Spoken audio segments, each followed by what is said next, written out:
Hyundai Automotive South Africa is celebrating 25 years in the country, a milestone that reflects a long journey of growth and commitment to the local market. This week on Business Q&A, we discuss Hyundai's journey in the South African market, including its industry achievements, transformation initiatives, and how it's become one of the country's most well-established brands and also much-loved brands. Joining me is Stanley Anderson, CEO of Hyundai Automotive South Africa. Stanley, thanks very much for joining us. Thank you for having me. So an interesting journey over the past 25 years. When the company looks back and the brand looks back, what are the things that stand out for you? I've been with the company now 25 years. So I've been there for the whole journey, and it's been a great journey. I suppose the starting point, which I always start with, in January 2000, the headline in the Sunday Times read, "No one in their right mind would buy another Hyundai."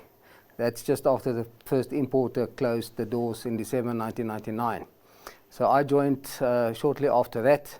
We signed a distribution agreement in April 2000. AMH then, Associated Motor Holdings, under Manny Decana. We opened the first dealerships in June, about 20 dealerships. And just on dealerships, so currently I think our competitive advantage is the fact that we own 43 of our own dealerships. And that's a legacy thing. Nobody wanted to own a dealership in 2000 and 2001, so we had to open our own. Now it's actually in our favor, because we've got dedicated Hyundai dealerships that focuses on Hyundai 24/7. It's not a multi-franchise setup like in lots of other brands, but be that as may. So we started with the dealerships. So the highlights for me from then on, 2003, we launched the Gets. I mean, the first 2-3 years were tough. There were customers that bought cars. They paid for a service plan, but we couldn't honor the service plan because we didn't have the fund. Warranties was fine because that was with Korea. Service plan, customer coming for us, now he's got to pay. And he bought that car with a service plan. So it was a lot of negativity around the brand, a lot of work to do with corporates as well, leasing companies, rental companies. But anyway, we got through that. And when we saw the Gets the first time in Dubai, I knew this little car is going to be the first turning point for our brand. And it was. And then slowly but gradually we increased. 2005, 2006, we launched the Accent, the Atos. 2009, i20, the first i10. 2010, I think the World Cup partnership and sponsorship with FIFA.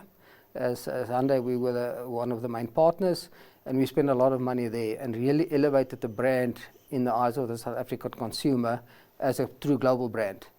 Before then, our competitors would say, remember, they closed doors. Who's going to say they're going to be here for the next year or 2 or 5 years?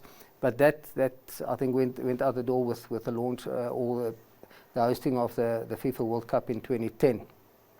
We also, the H1 was a vehicle we launched in line with the World Cup, our first people carrier.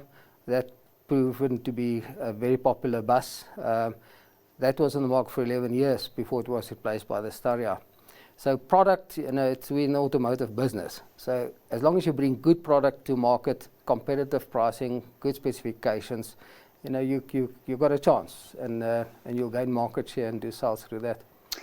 Stanley, you talk about some of the models that have been, but when it comes from strategic thinking, what do you think were some of the smart strategic decisions? Because you're absolutely right in terms of starting out where it started out and where it is from, just a brand to a loved brand and a market leader today. What are some of the strategic things you think Hyundai did right over this period of time? So our product philosophy from the start was we put all the specification in the standard. Especially early 2000s, you buy a VW, a lot of optional extras. Get to a showroom floor, you pay extra for an aircon, for a radio, for a sunroof. Where we said from the start, whatever is in the vehicle, that's included in the retail price. And it's also because of import. It makes it a lot easier for a model mix and your volumes to forecast volumes and that when you have standard specifications.